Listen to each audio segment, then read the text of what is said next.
The Queens of Spice podcast is created for adult audiences only. Our show contains cursing, vulgar content, dark humor, descriptions of sexual acts and desires, and is not suitable for listeners under the age of 18. Some episodes also contain themes which may be triggering for listeners. Please take care of yourself. I can't believe you kissed that boy!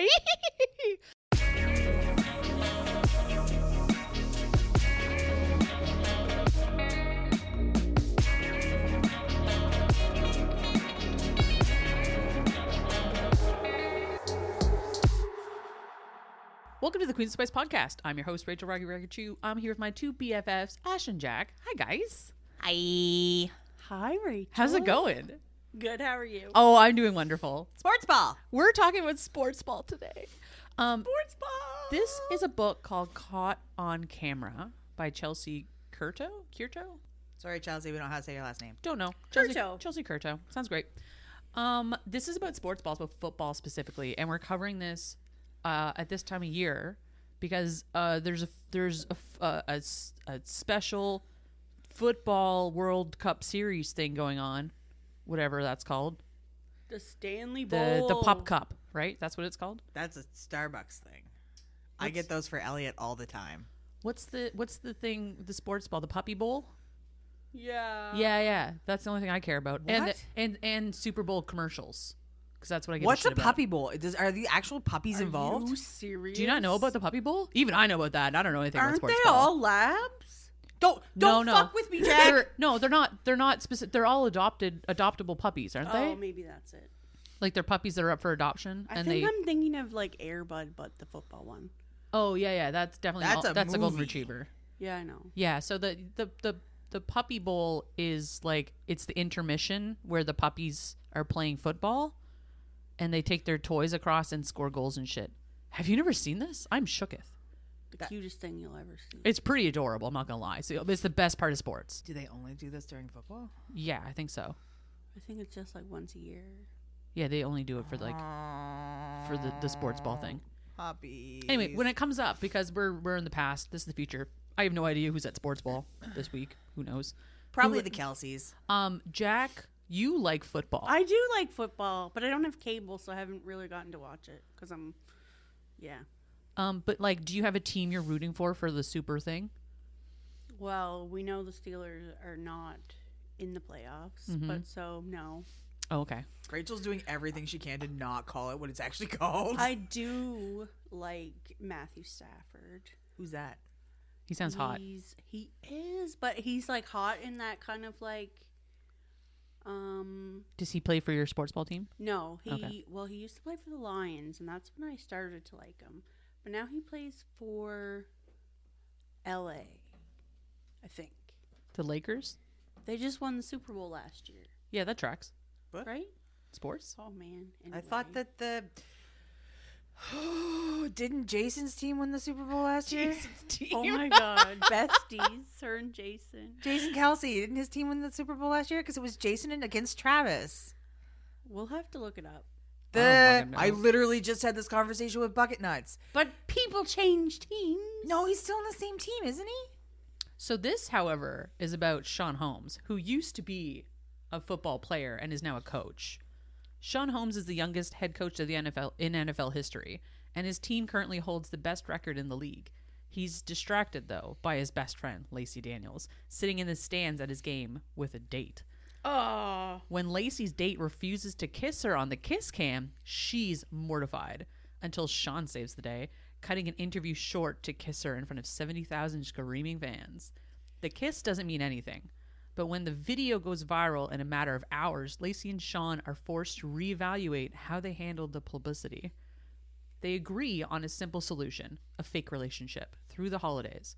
It's mutually beneficial. It gets Shawn's family off of his back about bringing home a significant other for Christmas, and it makes Lacey look good at her office holiday party. As the weather turns colder and they spend more time pretending, things between Lacey and Shawn heat up. Soon, faking it feels like the best relationship both have ever had. With New Year's approaching... That's because it's fake, dudes. With New Year's approaching, will they realize how much they care about each other or end the agreement and move on? Welcome to Caught on Camera. Yes. This Ash picked this book, obviously. It's very normal. It's adorable. So Shawn and Lacey are like BFFs. They've known each other for like almost 2 years. And their friends are Maggie and Aiden. Who met during the first book. Right. And so you said it's a novella, though? Yeah.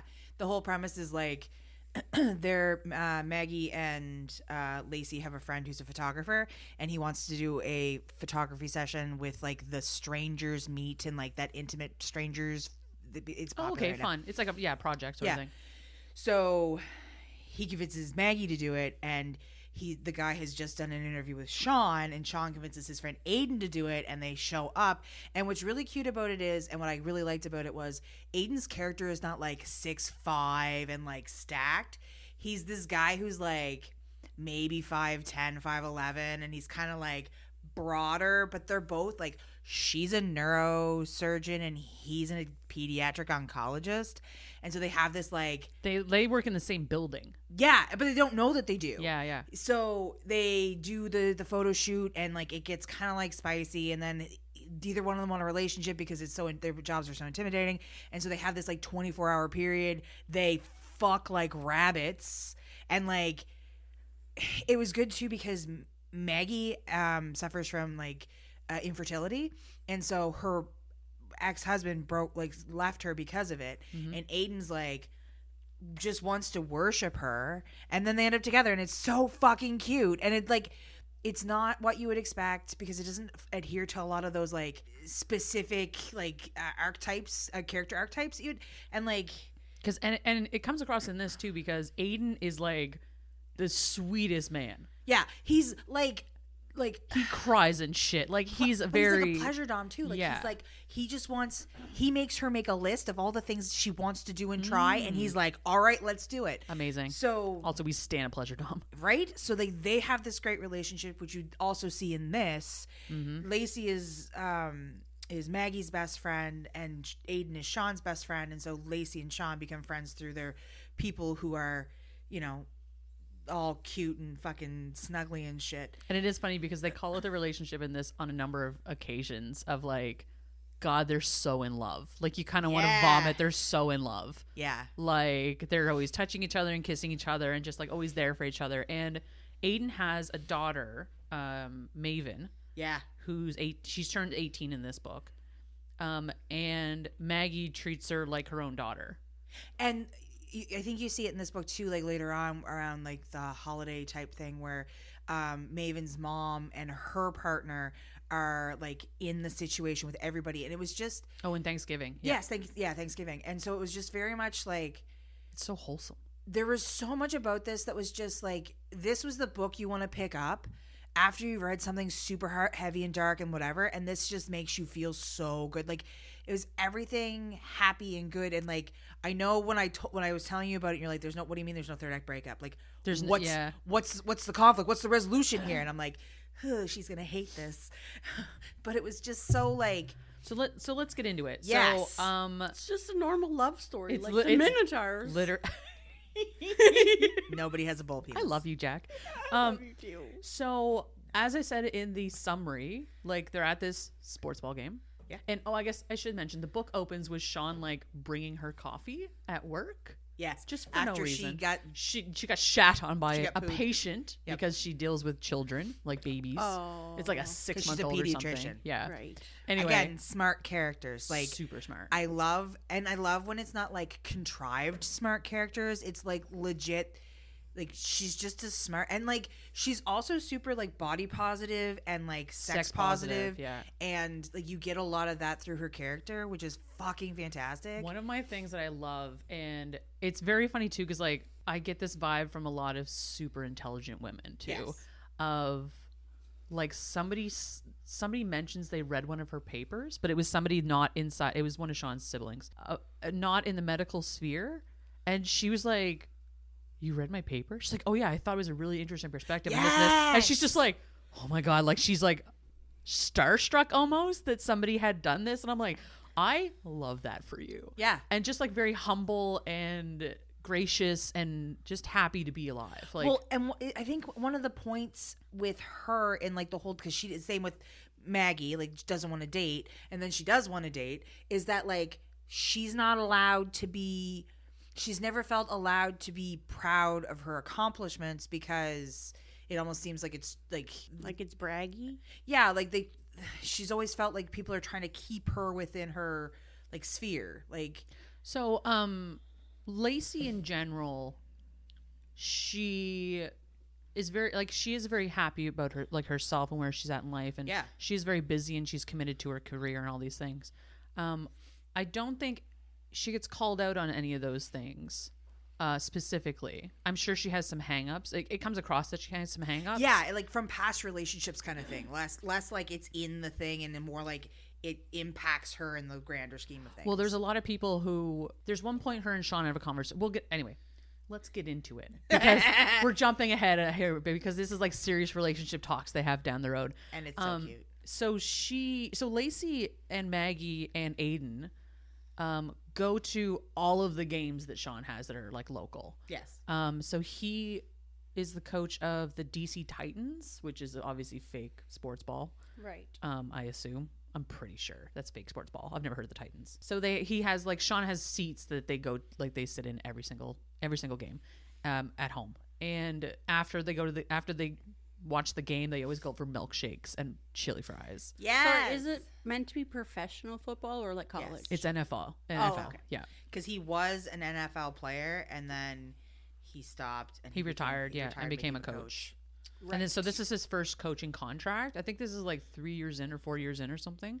And so this team he has, the DC Titans, were like the worst in the series. Oh, And then okay. so after a lot of work and like putting in the hours and stuff and like gaining the trust of his team, he like turned the entire team around. And so he's got like one of the best teams in the league now. Yeah, they're doing really well, and he garners a lot of respect from his players, and that's a really big component of it.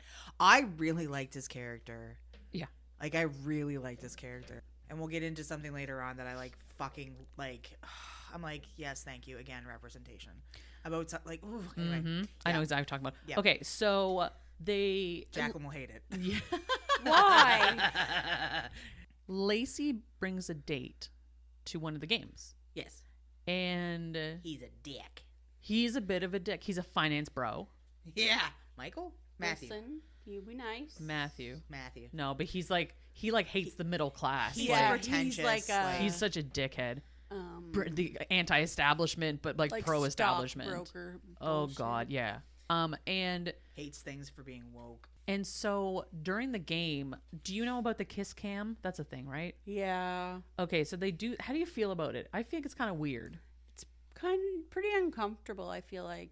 I think you can get some really funny ones. There's one where the guy was like sitting next to his girlfriend and she wasn't paying attention and he was holding a beer and he's like looking at her and like he just like kisses his beer cup. Like, stuff like that's hilarious. Yeah, some are funny, but then some like.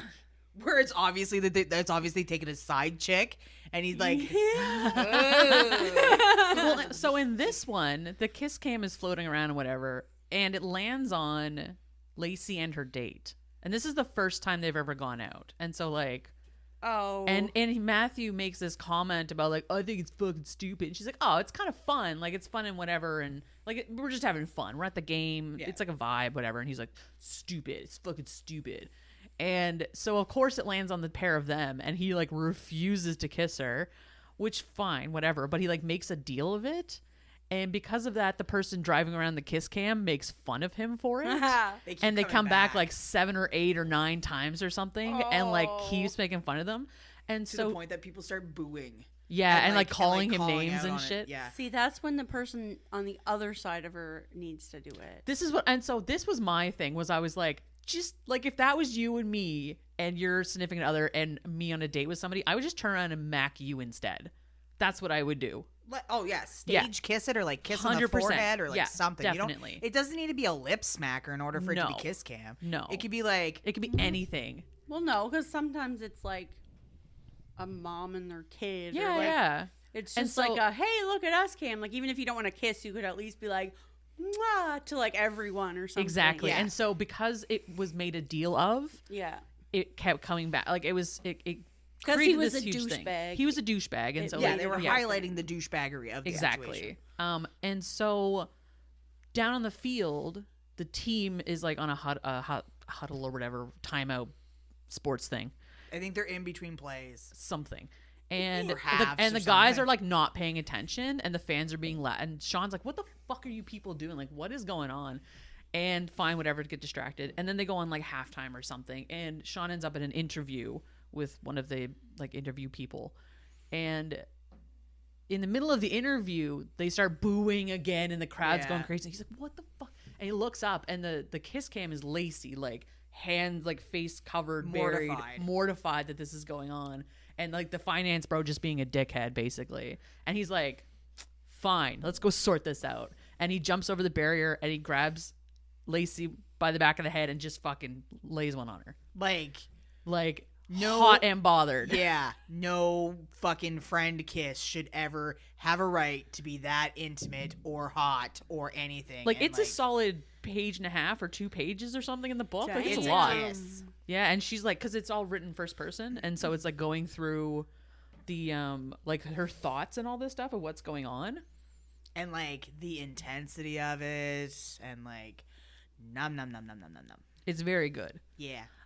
Like, and it was a well-written kiss too. Like, I really liked. I think that was the moment where I was like, I like this book. I will say about blanket statement about the book, very well written, incredibly well written book. Yeah, I like it. Chelsea's an amazing author, just hands down. Like, really gets the emotion in there. Really gets the like, but like not in a conflicting way, but yes, in a conflicting way. Anyway, very well-rounded book all the way around. Well, I mean, when you were asking like, where's the conflict? It's all internal. It's all mental. 100%. And so you don't lack the conflict, but it's also not that angsty fuck of a conflict. Do you know where what? you're like, I think you know what I think it is. It's that like everything is up here, like elevated. Yeah. And so the conflict only brings it down a little bit. Yes. And I think that's because it doesn't bottom out on conflict. And I think that's the part that you probably picked up on. Like, Rachel's gonna hate this because there's not a big like drop in the emotional like kind of conflict and shit that's going on. And I'm like, tough but fair. Anyway, like, it's more subtle than smack you in the face. Definitely. But there's still like, there is still internal conflict going on, and because it's written by first person, which I mentioned a couple episodes ago, is that like you get that deep feeling of emotional connection with the two characters and their struggle and what they're going through. Oh, so it's first person in both of their perspectives. Okay. Yep. So do you get the kiss from both sides? You sure do. Oh, I like that. It's the heightened emotional intelligence too, which really got me too. Like, as somebody who has a very high emotional intelligence, it was not a stretch to believe a lot of the processes. And the big thing, one of the things I struggle with, particularly when we get into like a fake dating situation, which is where this goes, is fake dating can sometimes rely a little bit too heavily on miscommunication. And we all know how Ashton feels about miscommunication.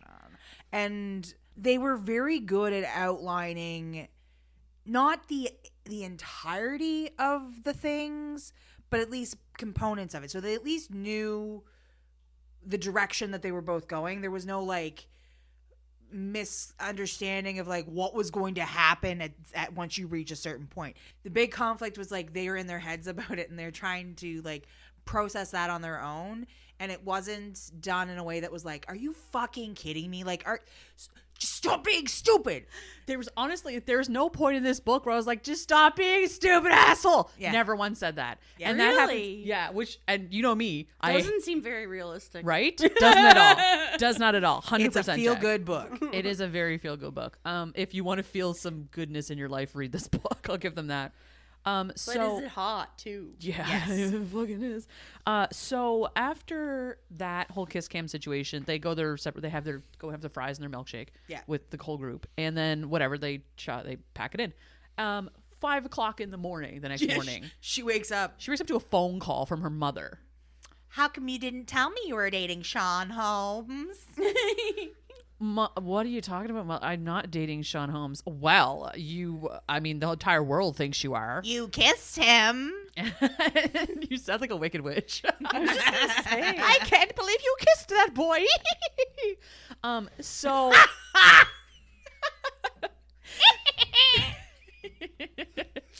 so then of course She's like a wicked witch in a That's- mirror. seriously, we just projectified that. So Mirror. Yeah, I feel like you're like in a mirror. Oh, That in sort a of mirror. I Yeah. thought you were talking like a book or a movie. I was like, what the fuck is mirror? Oh. So then she hangs up from her mother. She's like, I'm not dating Shawn, Mom. Like, what do you want about? Like, it's 5 o'clock in the morning. Fuck off. And then there's a knock on her door. And it's Maggie, who's her like BFF of all time, right? Yeah. And she's like, are you okay? Like, what's going on? Like, I'll get you some tea and we'll sit down and talk, whatever. And then she's like, what is going on? And she's like, the video just like took off. Blew up. Like millions of views on TikTok overnight. Like, huge deal. Because Shawn's like fucking hot. And Lacey is fairly attractive. So is it just like the video of those two kissing, or is it the No, other guy it's rejecting just- her? No, TikTok. It's just them kissing. Okay. That's all it is. Because it's a hot fucking kiss, Jack. It's Okay, everywhere. And right, Shawn a whole Holmes, page. one of the most eligible bachelors, like, across We the didn't sports. mention that. We didn't. But he's chronically single for reasons we'll get into. And so for him to be, like, with somebody is a huge deal. And, you know, like, the sports people are, like, they're in the spotlight all the time. Sports humans. So Humans who play sports. So they go about their days, whatever. And then that evening, Lacey goes over to his place. Why? Well, they hang out. They're friends. Yeah, they're friends. But she goes over there and she's like, Men and after- women can't just be ugh. friends, Anyway, as you're about to prove in this book. we'll talk about that. So Maggie suggests that, like, I mean, why don't you use this to your advantage? People think you're dating. You want to look good for the director of the hospital because you're looking for a promotion. Why don't you see how this goes? Like, just use it to your benefit. The Christmas event where they have to donate, and she's like, I can get Shawn to donate some of his time, and because her boss is a fuck that. Can't afford, yeah. Yeah, and he thinks Dickhead. that she's a nurse for one, and And then her that- name's Nancy. her name is Nancy. Oh, that great. scene. And I love when Shawn's like, I'll just buy the hospital. And I was Oh like, my god. And she's anyway, we'll get to that too. Feral. So she goes over and talks to Shawn about this, and he's like, she's like, awkward, and he's like, yeah, kind of, whatever, friends. And she's like, okay, like, I have a proposition for you. And then the proposal is that they fake date, since this is already a thing, and she would go home at Christmas with him. That's what he Because wanted. that's what he wants, because his mother is always hounding him that he's single, because he's like, I should mention too, he is 46 and she's 34. Also, oh no, I can't get into that yet. Soon, Ashton, just wait, Oh, we'll get there. And so she asked him to come to this like event with work and donate something or whatever, and then not his penis. no, his He time. donates that to her. He sure does. Frequent deposits. Not 24 ounce deposits. Not though. 24 ounces though, sorry, don't Good job, disappoint. Sean. So Good job, Shawn. so Underachiever. so like the gala thing is a big deal for her, and then she goes to like his like holiday functions with the team and Christmas with his parents and family. She antagonizes him a bit though, with the fucking when she wears other buddies. Okay, we're getting there. Hold on. It's on the list. We're getting there. So that was the deal. And they're like, fine, cool, let's shake on it. Great, wonderful. And then that's what they do. And they outline very specific parameters. This is, we will do this. We will not do this. This is what we expect. This is what's going to happen. It will end at this point in time. January because 1st. Yeah. They are intelligent and Open, honest mature communication. human beings. That's Shocking, I know. And they're friends. And the one thing, of course, is that no matter what, it can't ruin our friendship. yes. And they're like, cool, go team You break. can't fall in love with me, Sean. It'll ruin everything. Just give me the dick. So Oh, that was another stipulation. They needed their people they had to tell their friends. Maggie and Aiden needed to know the truth, like 110%. Like they weren't gonna lie to their friends. That And was another Maven big- even. Yeah. Which is hilarious because Maven's like, oh my God, you guys are dating? They're like, well, fake dating. She's like, oh. Yeah. What? Why can't you real date? And they're like, because we're friends. And she's like, what? It doesn't make sense. She's That's like, a See, bad she idea. knows. She knows. The 18-year-old knows. Oh yes. Heightened emotional intelligence. Well, and this is the thing too, because it's like there's all these little subtle things throughout it where like Shawn will always pick her out of a crowd. So no matter where he is on the field, he always like he'll glance up to the crowd and like spots her immediately. Anyways. Isn't It's it fucking because she adorable. has the special seats? And she's always in the same spot? Well, so in this case, that's fair. So there's well, yeah, but he doesn't pick Maggie out of the crowd. He always picks her out of the crowd. They're sitting beside each other. Do you know what I mean? Anyway, His eyes go to her. when you were reading from his perspective, that's one of the things he always mentions. Right. So like, log that one away. They have the party for Maven, which they have like the special box or whatever, like his. That was before the date though, because you're right. That was before the date, and because she wasn't gonna bring him on to, because that was a big thing in the box and like all of the stuff with the family and friends. And stuff, and Maven went like nuts and was like, "Oh my god, it's amazing!" And then the date from hell, and then the deal, and then. So they go over to Maggie and Aiden's, and they sit down and talk about like, this is what we're doing. That wasn't Thanksgiving, was it? No, because Thanksgiving was like the couple weeks after that or something. Right. That was one of the major first events they were at, though, was Thanksgiving, and the pie situation. That was anyway. Yeah. So she walks in. He's obsessed with her like pumpkin pie. Legit pie. Not pie. Pussy pie. No, straight up normal pie. It's the thing. He's like fucking rich, like millions and millions of dollars rich, and all the things he loves are the simplest things in life. Yep. Like pumpkin pie made specifically by Lacey. Yep. And like his mom's frittatas and stuff, like normal things that are just like they just hit different for him. So did he get rich or was he born rich? No, he's rich. Well, okay, so he started playing football like I think when he was like 10 or something. Like he was quite young.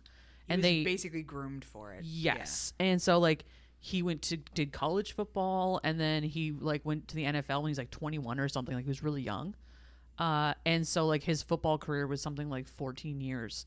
And then he retired and went did coaching. So like his entire life is football. And so he's been making millions and millions of dollars every year since he was 21. And he's invested it well too. Oh yeah, and he does like a lot of his money does go to donations and stuff. Like he's a very decent person like that.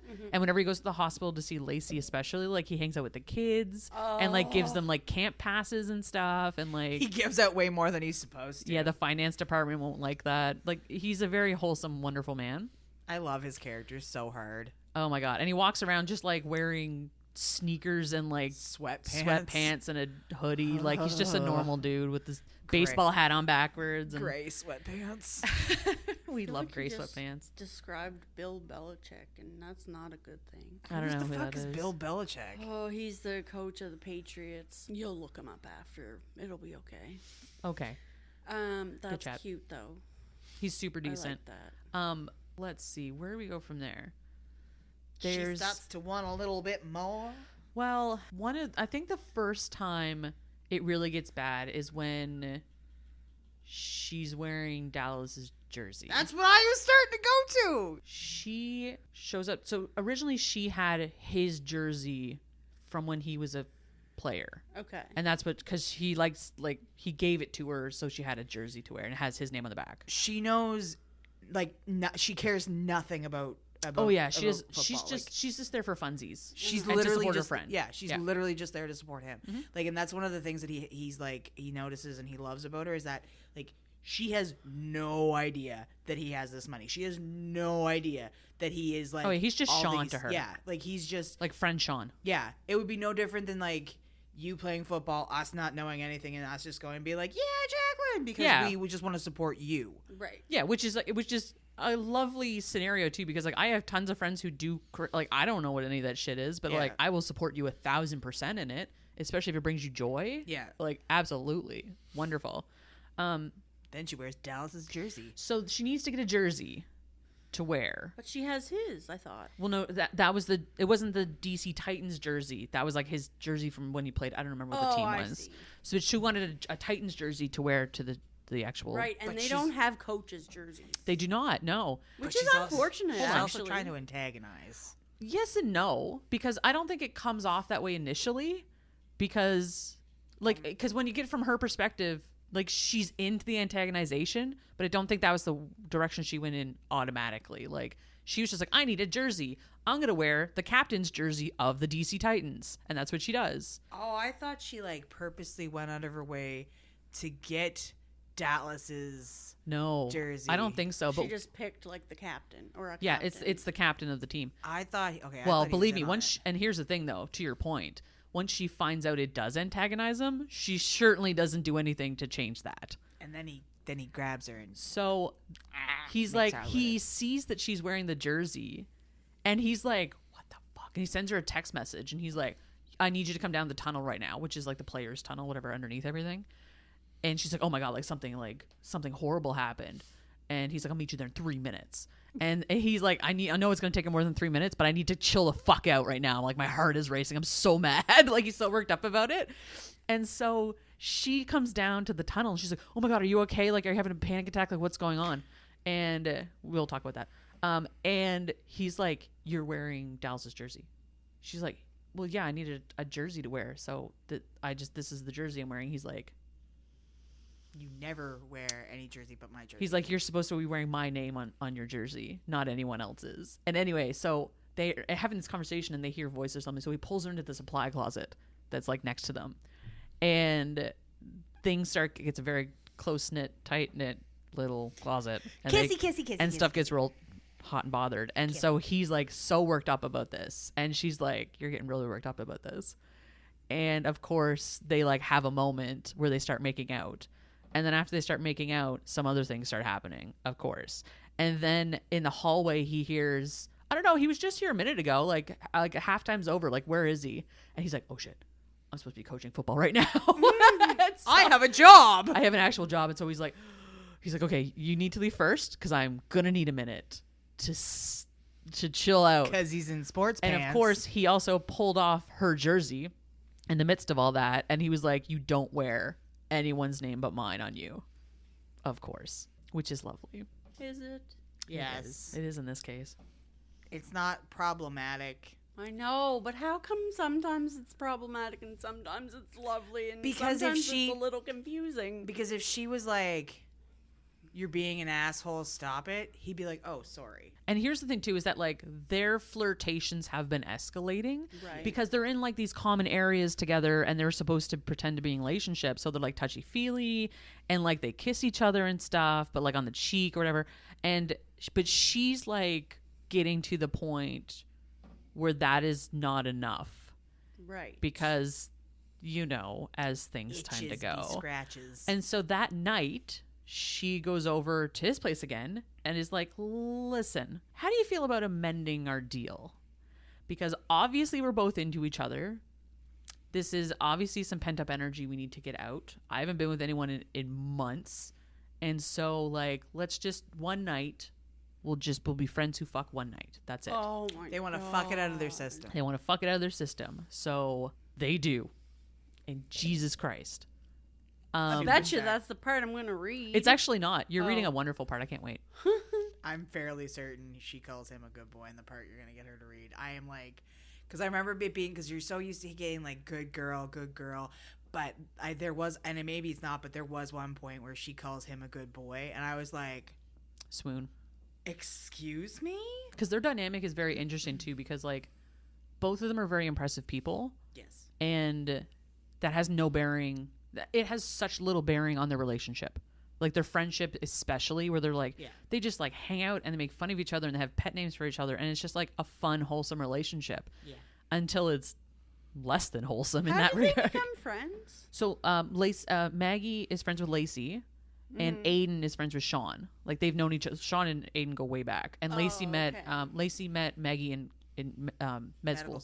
Okay. And so the first book is Maggie and Aiden hooking up, and they end up like together. Married. And they have a like.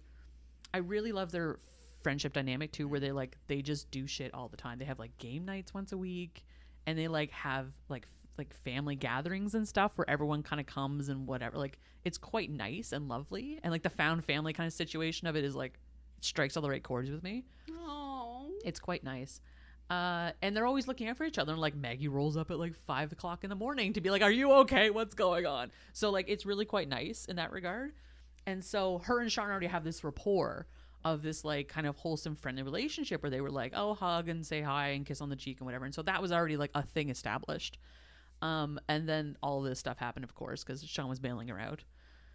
And so things escalate from there because now they're friends who have fucked. But they don't want their friends to know that they've fucked. This was the one thing they're like, we can't tell anybody about this. We just can't. Yet they had to tell them about the fake They relationship. did because, well, they were going to be involved in stuff, and like they didn't want them to be like, why are you guys being all lovey-dovey and shit, not tell them, and not like to not have that honesty, which is totally fair. They have the Thanksgiving meal with the like both of their Maggie and Aiden's parents are both there, and the ex-wife with her partner. Yeah. They're like best co-parents basically. Oh, They're Like, very good it's- co-parents. I love that. It's insanely wholesome. Like a girl I used to work with, her ex-husband, she has like 2 kids with him. She has another kid with like her current partner, and her ex-husband like babysits like all 3 of the kids. Yeah. Or like took the small kid, like the youngest, not his kid, like on, I don't know, babysat that kid while the rest of the family had to go do something. Or just like, Yeah. it's a thing. so cute. Yeah. It's I mean, it's family is what it is. Yeah. it's done right. Like I literally have a group chat right now in my Facebook Messenger where my partner's youngest brother's mother has invited us all to Christmas dinner and is like, hey, hope everybody can make it, all this stuff and things. But you're like, hey, it's February, so we'll let you know then. Okay, so I have a group chat from Christmas. Spoilers. But like she and the dad aren't together. But like he would go over to her place and like fix her sink or like would babysit the dog and like just like There's this still that connection. Yeah, like my partner would walk our dog with her and her dog, even though like it's the way you want to see it done because it's done in the best interest of the kids that are involved. Agreed. And it's very healthy. Mm-hmm. But not to the detriment of anybody else either. Yeah, there's no like damage being done by people getting along and like doing what's best for the kids involved in the situation and like all kids involved in the situation. Because in this situation that I'm like the one whatever, my partner's got 5 brothers. Mm-hmm. So it's like that's a lot of people to kind of like, I mean, even my son, the youngest brother's mother has gone out of her way to like make my son feel very welcome within her home and all of this stuff and things. It's like this is what you want in a healthy adult interaction. Yeah, and it's again like it's being mature about it and being and like the communication is there and it's always, I don't know, I love seeing that kind of stuff. Like again, the found family thing, which is basically what that is. I'm all about that shit. Because some family members that you luck into are terrible, and the ones you get to choose are wonderful. So it's kind of a nice dynamic. Comes from a troubled dynamic, And some of them are dead. So And sometimes you gotta find new ones. you just gotta, wing it. yeah, wang it. Wang it. Oh, where do we go from here? So there's a lot of day-to-day stuff. Yep. And a couple other instances come up where they get into some pelvic wizardry. And Schlong dongen. nailed it. Yep. Yes. Schlong-dongen. I'm trying to think of some other there was like this ice skating one, which was super cute. One of my favorite scenes was when he buys her lunch sent to her office. Oh, no. my God. He's out in California and No. they're texting or whatever. And she's like, oh yeah, I've just been really busy. Like I got double booked somewhere and I haven't had time to eat. And he's like, you haven't eaten? She's like, no, I'll grab something, whatever. And he's like, but you got to eat. Like, so, well, I'm going out later. I'll get something to eat before. It's like, you got to eat before you go out drinking though. And so he gets Ashton's barrel. about to pounce. so he gets his assistant, because he's a fucking coach and assistant, to get it's a spicy tuna roll specifically because he remembers how much she likes them, and gets that sent to her office so she can have lunch because she doesn't have time to stop and do that.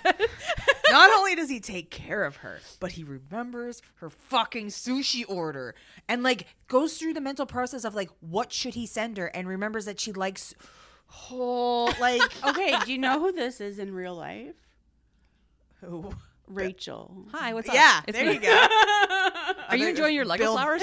Bill Belichick. Yeah, no, it is Rachel. I do love my tuxedo cake. Thank you. Yeah, I had the thought to go out and buy it, so I went out and bought it Intentional. intentionally. I look after my friends. They're looked after because I care. Yeah, because because we can't look after ourselves. Someone's gotta. Ashton's disappeared off the face of the earth. Better make sure she's still alive. I was gonna say in my defense, but it's not really in my defense. But I messaged Rachel and was like, "For real, is Ashton dead?" And she was like, "I've been meaning to tell you. I've been texting her a bit." And so I would have texted you, but I don't have your number or Rachel's number. You absolutely have my number. No, I sure don't. I will text you with it later then because Okay. I'm pretty sure I have your number. Yeah, it's fine. The time of year, it's fine. But yes, no, it's 1,000% Rachel. Like, but it is like And this is the thing too, because it's like, and maybe this is why I really love this book, because the aspect of if they wanted to, they would, is this book. They do. In both instances on her and him. And it's like she cares about him and looks after him. Like there's this scene where he has his panic attack. Oh my fuck. Okay. So when he first tells her about it, like, cause like it wouldn't be, content worthy, I guess, or not content worthy. Like you've got to have some degree of not conflict necessarily, but you need to have like grit, right? It's substance To it, right? And like the characters need to be well fleshed out, and that's part of his like well fleshed out is he struggles because he was in a relationship prior and for almost a year, I think he said. Yeah, and he has these anxiety attacks and something didn't go the way that the woman wanted it to. Again, they were in the relationship for a year. He didn't propose to her, basically. She got sour, left the relationship, and then outed all of his dirty laundry, basically. So he's got these like processes that he goes through. Like she notices that he listens to classical music. Patchable canon D minor. Yeah, basic bitch music or whatever. It helps him to relax afterwards, and so because his grandmother used to play it on her radio. Yeah. Oh my god. Yes. Anyway. Oh my god. Yes. So Jack, there's so many. It's such a cute fucking book. But anyway. like, it wasn't a thing that because sometimes when you get into those kinds of things, particularly things that you do see. None of them are minotaurs or centaurs. No. Okay. But like dragons. Not a single one. Anxiety is a thing that is very relatable for a lot of people. And so when you see things like that come up in content in terms of like books and stuff like that, sometimes it can seem a little performative or like a little bit contrived. And in this, it didn't feel that way at all. It just felt very fluid. It felt very part of him, but not like over the top, but also not unimportant. Like it was really well, I felt it was really well represented in the case of it wasn't like all of who he was, but it did impact him in such a huge way. Like when he, like you're talking about when he did have the anxiety attack, she recognizes immediately when he starts, cause he like doesn't hit the ground, but like he's on the field, he goes down and he ends up in the tent and she like, nope. And like goes down there, gets in and like. I need to frame this one a little bit too, because she's standing there in her seats, and again she has an eye on Shawn because she always does, more so now, and she says to Maggie specifically, something wrong with Shawn. Yeah. And Maggie's like, what are you talking about? He seems fine. She's like, no, there's something weird going on. He usually doesn't do this. He usually doesn't do, like there's something, he's pacing too much. Like she's very attuned to what is going on with him, like his body language and stuff. Yeah. And as soon as she sees him like crouch down and put his hands over his head, she makes a beeline for the field and jumps over the wall. And two fucking security guards like, ma'am, we're gonna have to remove you from the field. You're not allowed to be on here. And Dallas catches it. Yeah. Or sorry, I think it was Dallas catches it. And he's like, no. Like you let her on, I'll pay the fucking fine. Yeah. Like you let her over there. That's her boyfriend. You go let her deal with that right now. Like it's such a high tense moment. Like it's one of the few kind of conflicting feelings you get in the entire book of like high energy, stressy situations. And the way it is dealt with in such a like accepting and normalized kind of way. And so like you go from having that high intensity to like her recognizing bringing that energy into that space is not going to help him, and she immediately gets into like, doesn't she like get up and like hold him or something? Yep. She cuddles him across like against her chest basically and puts the music on. Yeah. And like pats his hair and like calms him down immediately, like puts like the thing that relaxes him, she does it. And like she gives him everything that he needs in that moment, and which is another thing, because in a lot of books like this, it feels like, and I mean, I'm sure it's not the case, but it often feels like a lot of it is catered to the female or the femme presenting character, and that like their needs are what are being met, and like they're like, it's all that focus because like that's what women want to read a lot of times. But in this case, you've got two people who need things that are different but similar, and are both having their needs met in a healthy and very like non-judgmental way. And it's just like she is what he needs and he is what she needs, and they just that was honest to Jesus. And like, yeah, there were some really hot scenes in this. That was one of my favorite when scenes. he ordered her lunch. No. And then helped his anxiety attack. Yeah, bam. But that was one of my favorite scenes, is when she goes to him, she helps him through it, because like even the way he like doesn't quite remember, or like the way he processes it as he's going through it, because it's almost like a blackout situation where like he just, which totally, like if you ever had a real panic attack, Jesus fuck, right? You kind of like your brain shuts off because you can't function. Yes. And then all of a sudden you're functional trying to save itself. Yeah, it's literally what's happening. Fight, flight, freeze. And as soon as you come out of that, you're just like, what is going on right now? And then she's there around him and the music's playing and he's like, Lacey, what are you doing here? And she's like, you're having a panic attack. And he's like, did I? Like, what happened? Not anymore, sweetheart. Well, but anyway, but not even in a cheesy way, Jack. Like, I can't express how wholesome it is. And then you take that and then you go beyond that in terms of like, he has a job he's supposed to do. Like, he's supposed to be back out in the field, and she's like, no, we should leave. Like, you need to not be here. Yeah, she was like, what do you need right now? And he's like, I want to, like, I'd love to go home and just do nothing or whatever. And she gives it to him. Mm-hmm. Like, she's like, and okay, then he gets fired. No. Although, the best thing that happens, though, is that, because he is, again, they're talking about, there's a lot of stuff in the public eye here. So, like, and he talks about how he deals with that stuff in the public eye because, like, he's on TV constantly. And so that's always the case. And he's talking to Lacey about like because she's like, what do you want to do? Like, how are you going to tell people about this and whatever? And he's like, the biggest thing I found is just to like give the people what they want to know, like tell them the information, and then you will never hear about it again. And so in this instance too, he goes on like record and has the interview because he's supposed to do press at the end of every game, and he's left obviously. And he goes to the press and tells them about like, you know, I had a panic attack, I had to leave. I left my coach and blah, blah, blah. And so he goes through the whole thing. And his team has his fucking back through all of it. And they're like, yeah, like this is a thing. And other people come out of the woodworks on social media about it. Like they cite that. Him and like, and just like being honest about like, yeah, like the mental health, doing this as a job is very taxing on your mental health. And like, this is a stuff that people go through. Cause again, he's been doing this since he was 10 years old. Like this is 38 years at this point of like, having to be in the public eye constantly and always having to perform and meeting those goals and then continuing to hit the next goal and the next and the next. And so it's very strenuous and like, yeah, you're going to fucking panic attack sometimes, like potentially for no fucking reason because like your brain just gets so oversaturated with shit. Potentially in the middle of a very important game or just any game. Yeah. Do you remember too, the other instance of that is not even like panic attacky stuff, but when the first loss they have. Yeah. It was shortly after that they started dating, I think. Out in California. And maybe it was elsewhere. Anyway, it doesn't matter. Playing Matthew Stafford's team. Maybe. They had an away game. And they lost. And it was the first loss they had this season. Yeah. And it was in November or something. And she messaged, like they were talking on the phone or whatever. And she's like, do you want to, like, can you come over? Like when you get in. Oh yes. And when do you want to come over when he flies in? Do you want to come over here instead of going home? Yeah. And he's like, yeah, I totally want to do that because I don't want to be by myself. Yeah. And when he gets in.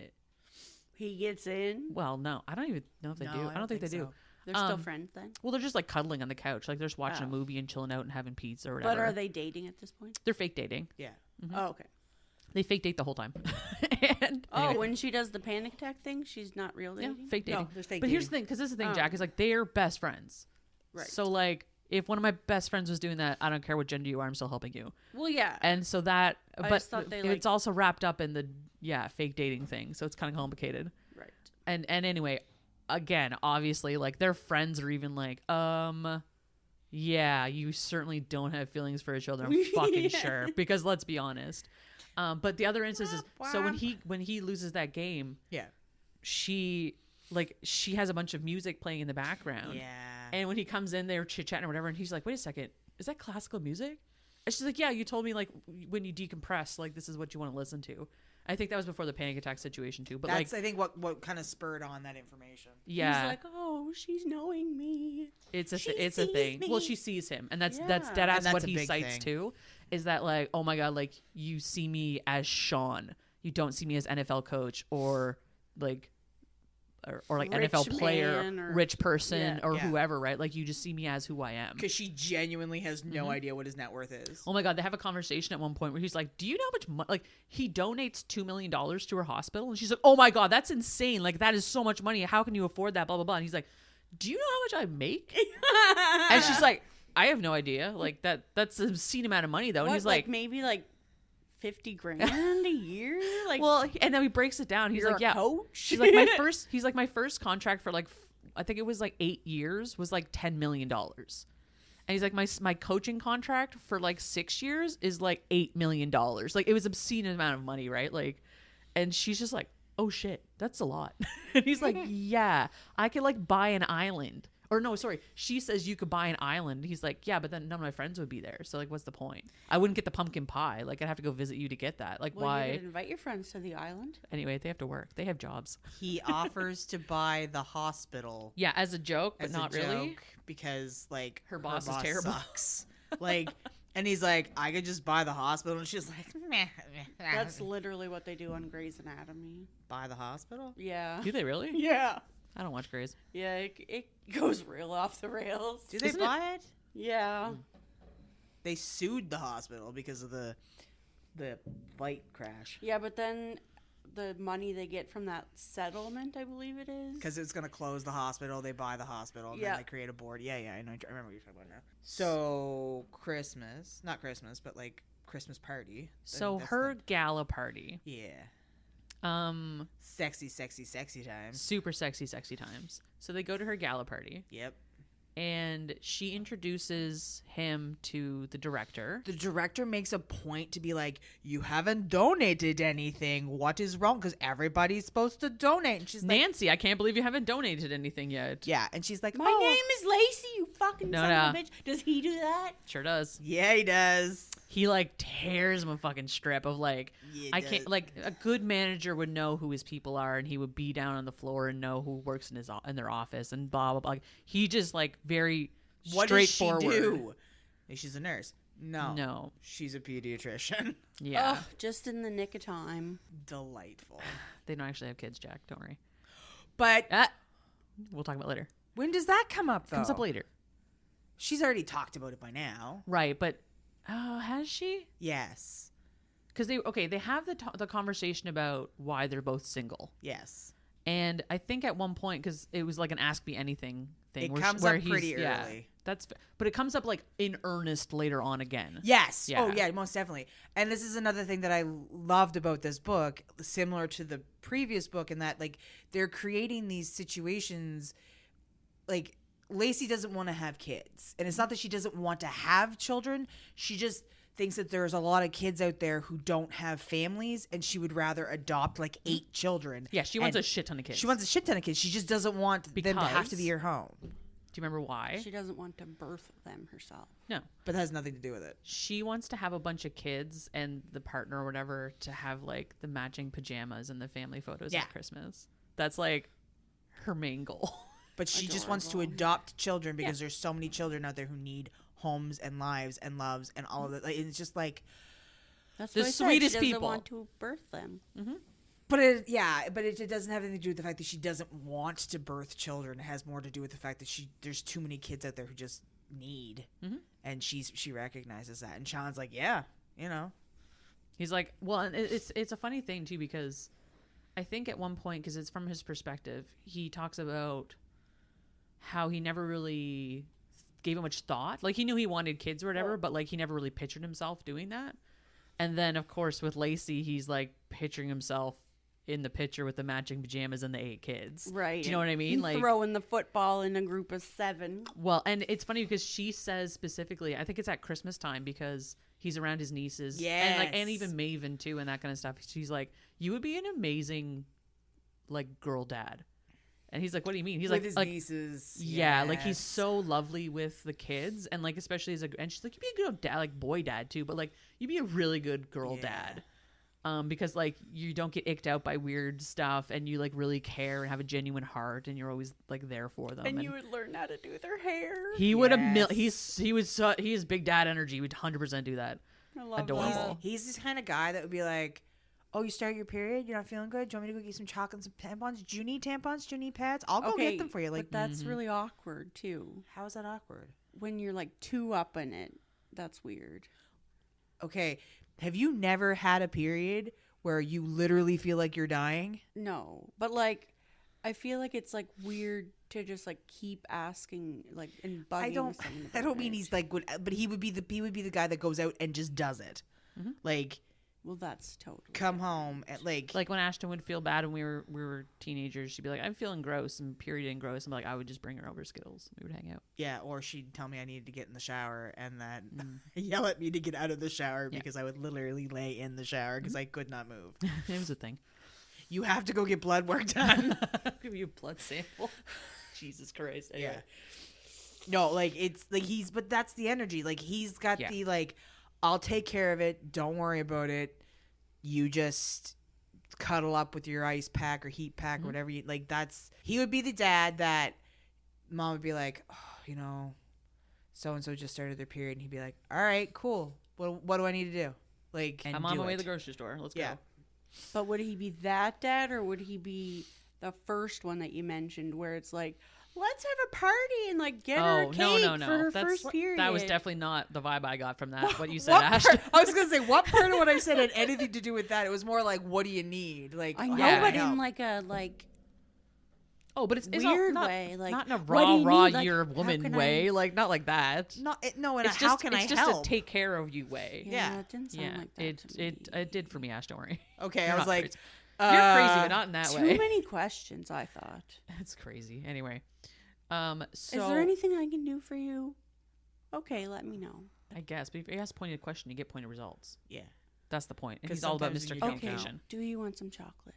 Yeah. What kind of chocolate do you want? No. How about no. that? You don't ask what kind. Yeah. No. He would know what kind you want because he Yeah. knows your chocolate order. Well, then don't ask her if she wants chocolate because you know she already wants the chocolate. Don't ask her if she wants lunch. Just buy it for her. Okay. He does that. Anyway. But we just proved that he does that. Semantics. So they go to the gala thing. He Yeah. does a little speech about like he's donating 2 training sessions and like a tour of the field. Yeah. And he's donating $2 million personally. And he throws out like How amazing my is. girlfriend Lacey's amazing. She works in this office and blah blah blah. And Is there like an Inspirational. auction for this or something? Yeah, it's a silent A auction. silent one. yeah. Okay. And so that goes amazingly, obviously. And he tells her boss off, which is wonderful. But like not in a like domineering, you're a fuckwit kind of way. In a like In again, a straightforward, directional way. yeah, in a way that's not like the boss isn't gonna be like, oh, your boyfriend's a cunt. Well, and the boss like is a coward. Yes. So it's so non-confrontational on the other side. So it doesn't matter what he would have said to him; it would have been the same result. I think It was But very diplomatic. absolutely. And, like, it's how he would talk respectful. to his own coaches and Yes. stuff. Like if he had a problem with them, is how he would address it. Yeah, which is like Not like as a boyfriend, but more just as like a human being. Yeah, exactly like that. And especially like he's got big coach energy because Yeah. that's who he is. big dick energy. And so he carries that through his life in a lot of ways too, which is lovely. He very much operates on a like I give you respect, you give me respect kind of mentality, and that's how he coaches. That's how he does all of the things. So Oh, it's for sure. like- Because like, and they even cite that like he's out there running suicides with the squad. Do you know what I mean? Like he's doing all the same stuff they're doing, and he's like 46. I'm like, hell yeah, go for it, boy. Like, good for you. Kind of like a young Robert De Niro in Heat. Jesus Christ.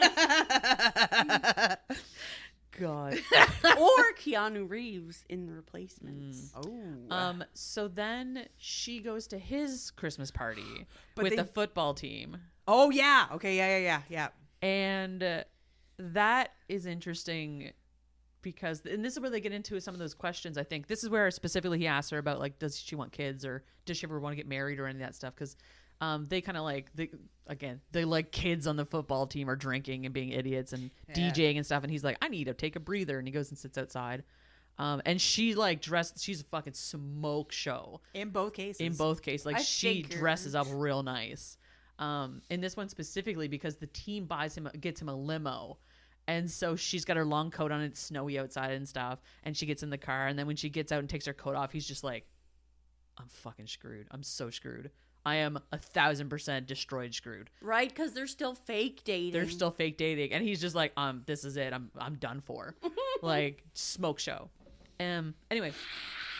So he ends up like, I need to take a breather, goes and sits outside or whatever. And she goes and joins him. And he's like, oh, you're having a good time? She's like, I was having a great time until my date disappeared. And so she goes out and hangs out with him for a while. And they're at like, the core of it, they're besties. 100%. And they're like, just chit chatting. And they talk about, the relationship stuff and why they're not in relationships was a big one because I think this is one of the times she brings up the like, yeah, whenever I'm in a relationship with someone, they want me to like be less than. Yes. And she's like, I refuse to be less than for somebody else. Like that should never be the case, which 100% advocate that. You should never diminish yourself for a partner. Like partnership is about like lifting each other up, not bringing each other down. So is friendship. Absolutely. And then that leads into when they before they go to his place or his parents' place, they do the like game at Maggie and Aiden's house. Oh my God. Like how well do you It's know like, each other? yeah. that kind And of they bring the answers up on the board. Right. Adorable. Yeah, and like one of the thing is like what is most important or in a relationship, whatever. And like one of them is Shawn is seen. being seen, and She says seeing. Oh. No. hers is Shawn wants to be seen, and his is unequal. And equal. Yeah. Yeah. It's very funny because like, and again, Maggie and Aiden are Right? just like, of course they're fucking, because Aiden's the one that comes up with the game. Yes. And he's like, no, we'll go back and forth. Like, you guys do one, and then me and Maggie will do one, and whatever. And they just It'll don't. be fun. They only don't do do it. any. No, they don't do any at all because they're having like such a time with it, and it's just like. Anyway, it's the point where in the book you're just like, just fucking date already. Oh my God. Yeah. Like you love each other. You know everything about each other. Like And this is ugh. kind of where they start to, like both of them start to like question how they're feeling about one another Yep. too. Well, and I think it comes down to, I think this is around the time too where it escalates to friends who kiss because they really like making out with each other. And because it like, again, escalates the situation where they like, when I say friends who kiss, friends who fuck is what it I comes was down gonna to. say they've already had sex. Yeah, They I was have, like, but is this this is- before or after the time they fucked? But this, I think it's like, The I think fucking becomes normal. It becomes a normal. Yeah, they do it like frequently, and Yeah. they stay over at each other's homes on occasion, but not all the time. Oh, sleepovers. I love a sleepover. And then we get to Christmas, and when they're driving, oh my God, when And this is Christmas with her with family. his family, right? So when they are driving to his family's place, it's a few hours drive. He is like, oh, I need to tell you about what we do on Christmas Eve.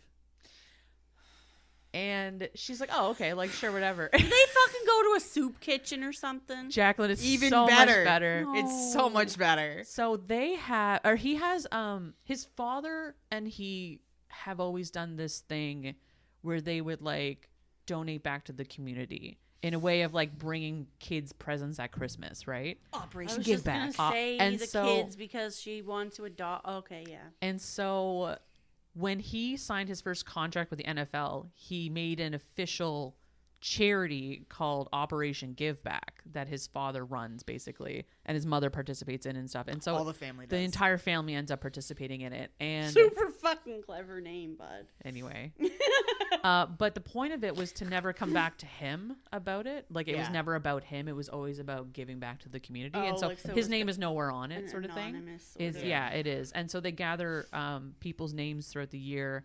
And like they get lists from kids and stuff they would want for Christmas and that or like kind of people shit. within the community who need or who like fall on hard times or like those kinds of things. And of course he's telling this in the car, like, oh yeah, the whole family comes out and we all like take the presents around all day and it's like a whole event. And he's like, I recognize that like it's a lot of walking and it's a big ask, but like if you want to come, like she's like, yes. She's like, I will come for the, like, absolutely, I want to help you with this. You sweet, amazing man. It's such a, again, it's another one of those humble things where it's like, he's the dude with a shit ton of money and he's like kind of famous and he's just like the sweetest fucking dude. And again, like a lot of his money goes to donations and stuff. And so he donates to this charity, obviously. So they show up. She meets the family. Obviously, they all fucking love her. Of course, this is where the sister is like, "Oh my gosh, I read this article you wrote." And she's like, "You read my article? What?" Yeah.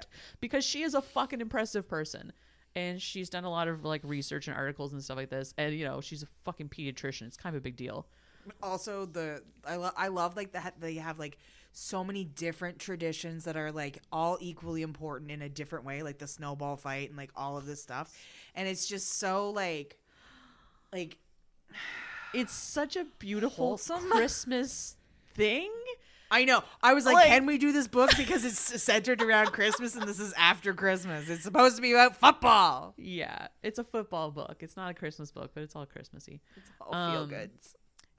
So they do like they have like drinks and food with the family and they get to know each other and the nieces and the everything. Some people are actually like this in real life. Yeah, I'm aware. How fucked is it that we're like, oh my God, this is so amazing. Like this never happens. People do this. I know. Also, I'm going to Ashton's for Christmas this year. Or I did, sorry, which is wonderful. She Wholesome. says that. I say that. My child will be there. I heard it was a bit of a shit show. But we'll talk about that at a later date. Don't call that forward. And so Christmas Eve, all day, they go out and they do the present things. And the very fucking, like one of the last ones, it's one of the few they highlight on the, like, you know, they highlighted in the book. And he knocks on the door of this house. And this little girl answers, and she's like, we didn't order anything. And the dad comes to the door, and he's like, oh, sorry, I'm not buying anything. He's like, no, this is just a gift. Like, it's from the community, and we always, like, we pay attention to the community, people who need stuff. And, you know, your daughter wrote us a letter to Santa, and here, like, Santa couldn't come. Oh, yeah. Santa couldn't come deliver the gifts, so I'm here delivering them for him. Because his dad worked for the Postal Service. His father originally, worked for the Postal Service. I'm retired. Yeah. And so they give them these presents. He's like, no, it's all free. And he's like, oh, I just got laid off of work and all this stuff. And he's like, yeah, we know. And he hands him a letter, and the letter is his mortgage is paid off. So he just quietly paid off this guy's mortgage too, because he knew he was out of work, and he was like, he had like a limp and stuff, like he was an injury, so he can't go back to work. Oh my goodness! Just paid off his house for him, and like the man is obviously crying. Like this is a very tearjerk, and like Lacey is like bawling, like she can't even keep her composure. And it's very funny because the guy whose mortgage they pay off, he's just like, you look really familiar. Like, did you run touchdowns on blah blah blah? And he's just like, oh, I don't know who that is. Never heard of him. Sounds like a good guy though. Yeah. You know what I mean? Like he's like, you look really familiar. He's like, don't know who that is. No idea. And then they carry on. I feel bad for Rachel's gonna have to like do the editing of all my random noises in the background, just like, oh my God, it's so fucking hot. Taking care of people. What the fuck? So then Christmas Day, they open a bunch of presents and stuff. Is Christmas Day the snowball fight? Christmas Day is the snowball fight.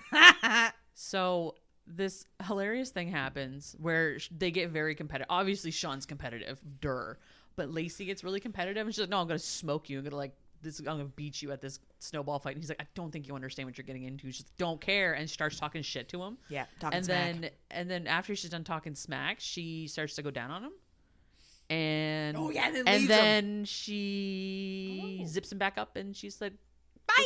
Good luck, bye. And then leaves and he's like, you fucking cheater.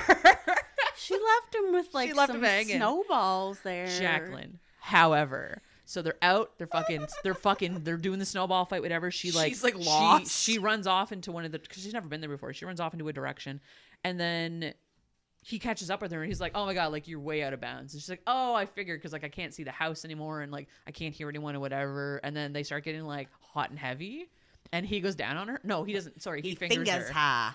And it's really hot and whatever. And then once they're done, he's like, all right, well, let's go back to the house. And he drops a fucking snowball on her head. And he's like, sorry about this. He's like, sorry, but you're out.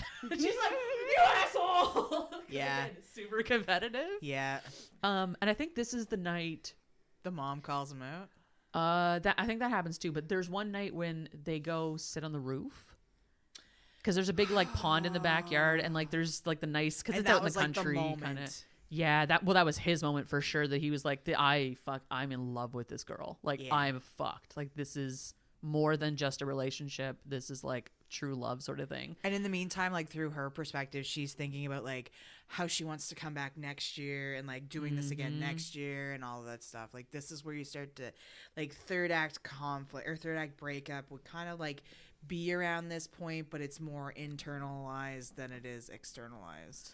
And to your point, he has that conversation with his mother, because at one point they have a video chat with like to introduce her to the family and stuff and whatever, and it's a whole thing. And so his mother is like, oh dear, I've known you for 46 years. I can recognize when a relationship is fake. And he's like, but she makes you happy. But she makes you happy. And I see the way you look at each other across the room, and like she lights up your entire life. And I'm sorry if I ever made you feel pressured that you needed to do something like this, but I want you to be happy. And that woman makes you very happy. Yeah. And I've never seen you open up to yourself like that. And you need to continue doing that sort of thing. And it's so fucking, and she gets them the Christmas ornament for the tree. Yeah. That it's like Lacey and Shawn's first Christmas. Because she gets them for all the couples or whatever. And it's, oh my God, Jacqueline. It's super sweet. Because she doesn't know they're fake. No, she does. No, she does. She does it anyway. But like, she wants it to be real. She doesn't know. No, she knows the whole time. Oh, but she sees the way they like interact with each other and stuff, and so she made sure she knows did that. It's real. She knows that it needs to be real. Real. So this is where you get the conflict basically, and so the conflict is that like after Christmas they go back and they're still spending a little bit of time together, but he has a game New Year's Day. Oh my God! Like out somewhere, like not in town.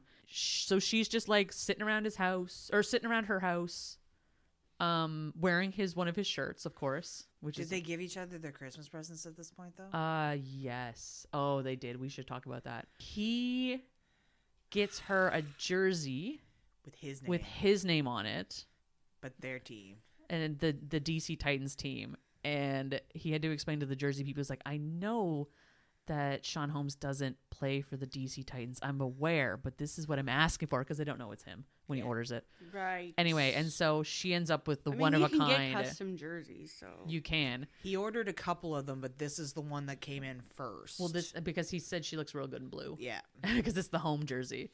Was the number like 1 or something? 44? It was his number. It was his game. His number from when he played. Not like, you're my number one fan. No. Okay. And then she got him the fucking radio from his grandmother's home. It was the exact same one that his grandmother had that he used to listen to classical music on. And he like floored. Yeah. Like he's just like, I'm done. Like she's like, I don't even know if this works. He's like, I don't care. Yeah, he's like, it's going straight in the kid. I'm gonna show this off. My mother's gonna be so jealous. Like it's so adorable. But it also emphasizes like the way that these two characters listen and hear one another and support, like, and see each other and are equals. Yeah, that's literally what it is, Jack. Like the whole thing is so fucking sweet, and you want to just die. And then, so also I guess, keep in mind it's Rachel saying, yeah, this. right. I know. I hate how much I love this book. I swear to God. Anyway, so then isn't this why I asked? Like, are there monsters? There's not. Like, no, it's just so sweet. It's so sweet. No fire seed. Nothing. No cum eating even.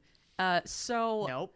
Then we get to New Year's. So she's sitting there watching the, New Year's thing on the television, and she's like sitting around in his shirt as she does, which she stole from him, of course. But it's not his jersey. It's like his actual shirt. Yeah, his actual like t-shirt or whatever. And because it's baggy and comfy. 100%. She's probably not wearing pants. She's definitely not wearing pants. And so he calls her just to be like, oh, like, Happy New Year. Like, what are you doing? And she's like, I'm just sitting around at home or whatever. And he's like, oh, yeah, cool. Like, no one there. She's like, no, I'm just sitting here by myself. Oh, just turn around because I'm right behind you. And then there's a knock at her door. And she goes, like, oh, that's weird. I wasn't expecting anyone. I thought Maggie was out or something. So I wonder who that is. And sure enough, she opens the door and it's fucking Shawn. He's supposed to be across the country right now. Yeah, like, I'm getting not ready cool for a with game. that. Hold on. Does he fucking skip the game? No. Okay. No, chill out. Well, he There's- already fucking had Jacqueline, a panic there's attack. no conflict. I can't express He that. already fucking had a panic attack, she says. Like, he should be faulted. Okay. So obviously he like Only weak people would ever have a panic attack. Jesus. I am not weak, Jacqueline. I was clearly joking. As hello. Hello, darkness, my old friend. So he's at the door and he's like, listen, I had this whole thing planned for when I got back from New Year's with a magnet and all these things because he gets her magnets. Nobody tells her about the box of magnets when they're on the roof. Yeah, he does.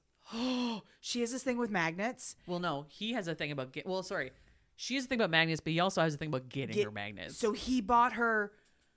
He has like they're having this conversation about like, I can't even remember what comes up, but he's like, well, obviously I'm not gonna leave. Like we're gonna be. I have a box of magnets. What am I gonna do with these box? She's like, why do you have a box of magnets? He's like, I buy several magnets because he always gives her one, but he buys several magnets whenever he goes out of town. Whenever he goes out of town, just in case she like doesn't like the one or like breaks it. Yeah, like so he has this box of like. It's like 60 magnets. It's a lot of magnets. A lot too. of magnets. And they're all backups. Yeah. Yeah. That's kind of cute. And he shows up with a fucking box of magnets. Although Not- then not I'd in be that like, case. well, did he actually give me the magnet this time, or did he use one that he already had? No, he always picks up new ones. It's like a running joke. He's got tons of them. And so he was Why like, does he yeah, need I had this whole thing where I was going to pick up a magnet from the place I was at and like, but I didn't. And then I was like, I couldn't wait. I had to come tell you, I had to come here and tell you that I'm like madly in love with you. Yeah. And we can't let this end. Like we just can't. And she's like, yeah, 100%. And at this point too, he's had the conversation. Oh, they had the agreement that it was over. Yeah, I was like, okay, on why? January 1st, it was supposed to be Yeah. done with, and he was going to be out of town. So he's like, I couldn't wait to tell you. Like, Right. and before this, he had the conversation with Aiden too about like, how do you know? And he's like, Dude, we know. And then Aiden cried. Aiden totally cried. It was very, anyway, it was quite adorable. And of course, so the happiest of ever afters, and the epilogue, if you recall, well, they go over the next day to, or sorry, Oh yeah. they sleep together and he stays over, obviously. And the next morning, he's like, I gotta get on a plane. I'm supposed to be elsewhere, and I gotta go. And she's like, oh, I wish you wouldn't go. And he's like, well, do you want to come? And she's like, are you kidding? He's like, no, I bought 2 tickets. And she's like, what do you mean? He's like, well, I was hoping this would work out, and if it worked out, I wanted to invite you. And if you said yes, I got you a ticket already.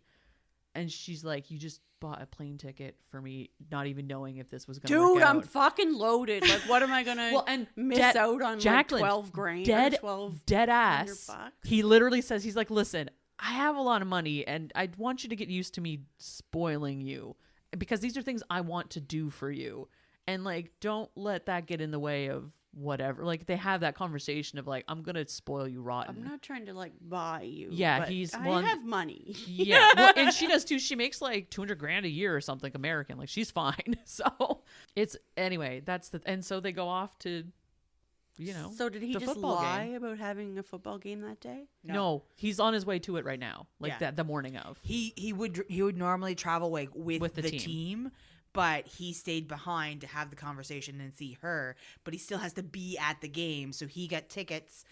But to I thought fly. he spent the night. He did. He did. So the next day, It's in like 3 or 4 o'clock in the afternoon. So he flies out to the. it's like the lands, afternoon of New Year's. a New Year's Day game. So, of course, they have a phone call with Maggie and Aiden where they're like, hey, we're in a actual relationship now. Yeah. And then they have to, they have a conversation when they come back with them about, yeah, we've kind of been sleeping together for a while, but now we're officially dating. And they're like, thank you, fucking finally. And Maven's like, yay! Maven's just like, please don't make me keep this a secret. Can I tell everyone? And they're like, yeah, you can tell everyone. He's like, thank you. I love her. She's funny. So good. And that's this. I mean, the epilogue is they don't end up winning the Super Bowl that year because of injuries to the team, and they have to panic attacks. Well, anyway, the actual team players get injuries, and they don't compete. Yeah, the as people well. who are actually on the field. Yeah, they're playing the game. And they can have panic attacks too. Jesus, Jacqueline. So I love how don't be she's such an ableist. I love how she's back and forth on it, panic attacks. Blah, blah, blah, blah. They can have panic attacks. Pick a They're side, allowed. stay on it. So the next year, the team ends up at Super Bowl. Yeah. And they're obviously in the seats, Maggie and Aiden and Lacey are in the seats watching this, having a conniption, because again, it comes down to they're down 7 points. They're set up for a sports ball, and they end up tying it up with so many Sports minutes balls. to go. And then they get the last thing and they kick it and they get the goal and they win. And so everyone goes down the field and loses their mind, and they're all screaming and yelling and stuff. And then Lacey obviously ends up in Shawn's arms, and before the last play, Shawn comes up and he's like, oh, hey, how's it going? Whatever. Do you want to get married in Vegas tonight? And she's like, what? And he's like, oh, I gotta go, bye. And then he goes back to the game. Yeah. And so after the game is over, she's like, were you what was that about? And he's like, well, do you want to get married in Vegas? She's like, well, yeah, I guess, because they're playing in Vegas. He's like, she's like, yeah, I guess. She's like, but you haven't proposed to me. He's like, well, I better do that right now. And sure enough, he proposes to her, national television as he wins the Super Bowl. And anyway, caught on camera. Yeah. Oh. Hilarious. And that's the summation of the book. Back around. It does, and there it is. So, Jack, that's the summation of the whole book. I'm gonna get you to read a thing for us. There's no minotaurs. There are no minotaurs or comfeting or any of that stuff. They're not even in the same room in this case. Imagine if you didn't volunteer Aiden for that photo shoot, I say.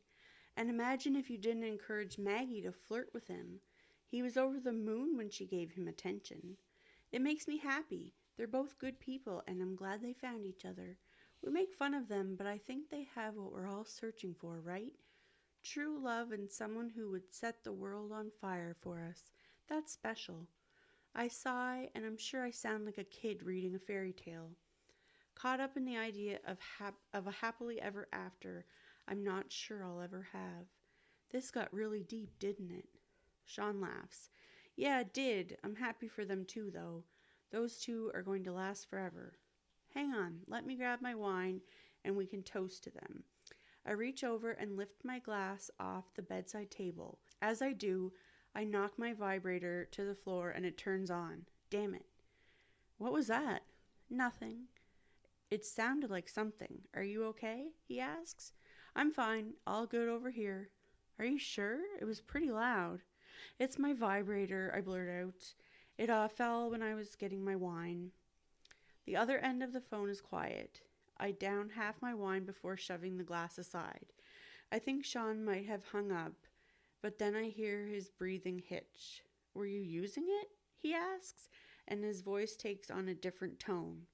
It's lower now and silky smooth.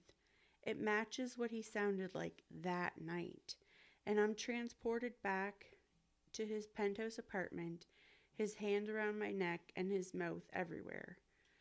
I was before you called, I whisper. Why'd you stop? I couldn't exactly keep going when I was talking to you. Shawn is quiet again before he says, you could use it. What? You could use it with me on the phone. I take a deep breath and close my eyes. You want me to? It wouldn't go against our agreement, would it? He asks, and I flop back against my pillows. I'm not the one doing it to you. You are. I squirm on the sheets as I listen to his loophole, and I like the logic. Okay, do you want to watch?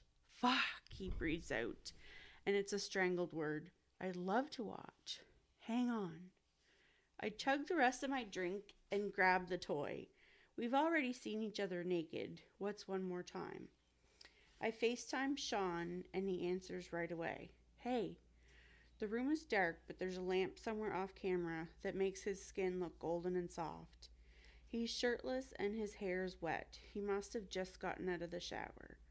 I've never had phone sex with someone before, but this is Shawn. I can trust him. Hi. You look pretty tonight, he says, and his eyes bounce across the screen. Thank you.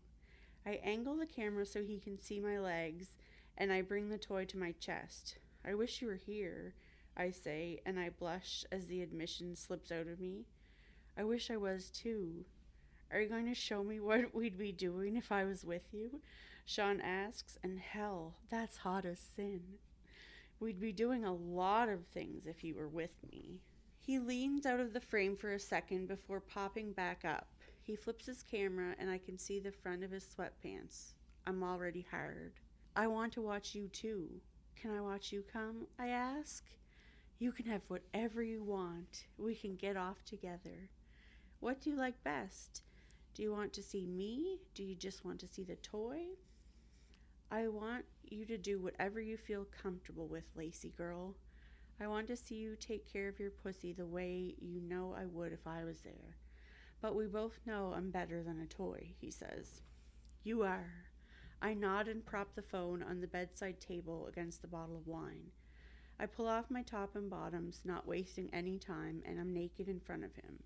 Shawn flips his screen so I can see his face again, and he looks anguished. Like he'd climb through the screen to get me if he could. I like to tease myself. You like when the guy works for it. You love to be touched, don't you? He asks as his hand disappears, and I know he's touching himself. Thanks, we didn't realize. Yes, I click on the toy and circle my nipples with it. I remember what he said the other night about something he wanted to try, and I push my breasts together and run the vibrator up and down in my cleavage. This is what it would look like with your cock, I say. Fuck, that's hot. I'm bigger than that, but we'd make it work, wouldn't we? I fit in your tight pussy just fine. I nod and bring the toy to my clit. I moan as I move it in a small circle, and the vibrations run through my body like live wires. It feels so good, Shawn. Can you come a little closer to the camera? I want to see how wet you are, he rasps, and I crawl across the mattress. Is that better? I ask, and he nods. Yeah, Lacey girl, that's perfect. You're so perfect. Look at you already wetting that toy. You're needy tonight, aren't you? I've been thinking about this all day. I click up the speed and my legs spread wider across the mattress. I've been thinking about you, too. What about me? How you wish I was buried inside of you? You know we can't. That's why I want to, I say, and I feel the beginning of my climax within reach. I want what I can't have. Can you lie on your back for me, pretty girl, and spread your legs nice and wide? Shawn asks, and I blush. Remember when you did that on my couch? I liked seeing you like that. I'll do anything for you.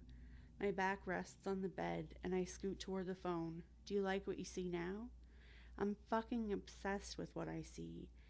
How do you like to get off? Do you use your fingers? Do you fuck yourself and get nice and deep? I slide 2 fingers inside of myself, and I arch off the bed. It feels so good, Shawn. God, I wish you were here. You get much deeper than I can. I'd like to watch you like this when I'm right next to you. Your fingers on a toy. I could play with your tits. You could suck on my dick, too. Would you like that? I'd love that. I want to taste you. I didn't get a chance to. I increase my rhythm, and I'm so close. I need to come, Shawn.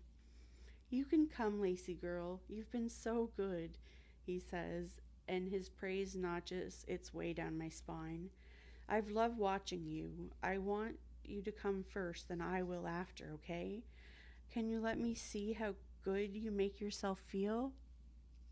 The orgasm overtakes me. I feel it from my head to my toes, and I writhe on the bed as wave after wave of pleasure and ecstasy roll through me. There you go. You're such a good girl for letting me watch. Fuck, you're getting your sheets all wet, aren't you? Shawn says. Another round of Nirvana zips through me with his words, and I hold the toy against my clit until my legs stop shaking. I toss the vibrator away and lay on my back, panting as a bead of sweat rolls down my cheek. Wow, I breathe out. You okay? Shawn asks, and I sit up. I give him a lazy, satisfied smile, and he chuckles. You're just fine. It's your turn, I say. I grab my phone off the table and lay on my side. Unless you already... No, he shakes his head. I didn't. I was waiting for you. He flips his camera and I see his hard length.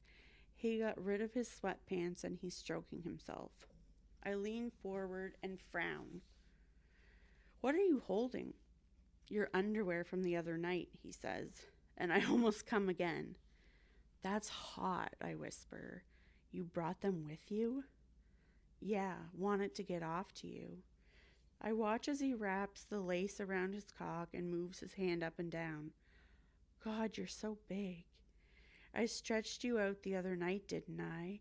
You took me so well, though, Lacey girl. Every fucking inch. I'm entranced by his movements and the way he knows exactly what he likes. Quick jerks of his wrists that have his hips lifting off the bed. Are you thinking about me, Shawn? Are you thinking about how good it felt to come inside me? Fuck, he grunts. Yeah, I am. I'm not going to last much longer. You know I don't care about that. I push my breasts together and he makes a sound from the back of his throat. I just care that you fill me up. Lacey, he says, and it's like a warning, as if he's got me by the hair and is about to finish down my throat. You're incredible. Look how good you are, Shawn. Such a good boy for me. Do you want to come? Please, he begs, and I smile. Let me watch. Pretend I'm on top of you. Don't waste a drop, I say.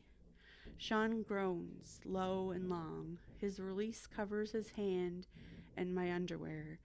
His hips lift one more time before he stills and his heavy breathing subsides. I think the only word I have left in my vocabulary is fuck, he says, and he flips the camera so I can see his face again. But fuck. That was fun. I bring my legs to my chest and rest my chin on my knees. I like being your friend. He laughs. You're the best friend I've ever had. Sexiest, too. What? You don't get off with your friends on the phone all the time? I've certainly never done that with Aiden. There's a first time for everything. 'Tis the season of good tidings and cheer. Phone sex, too, I guess. Thanks, Jack. Yeah. So good. He's a good boy. Did it say good boy? It did. Such a good Such a boy. good That's boy. what I thought. Look how good you are, Shawn. Swoon. I love, like, I just... So now we got to rate the book. Gosh, Sports balls? 7 sports balls, I guess. That seems reasonable. There's a point system that's 7, right? Yep. That's a football thing. I don't know. Jacqueline said yes. She confirmed. So 7 It's a sports. touchdown with a point after. Cool. 7 sports It was a balls. number we picked. Ash, you go on. Go on. 7! Yeah, girl fair. Do you want to Yeah. justify that? You don't have to. It's fine. I just... You heard my noises. I should have rated this on Ashton's noises. Jesus. Being up Yeah. to like 50 now. Yeah, listen. Look, If that's the case, I vote for.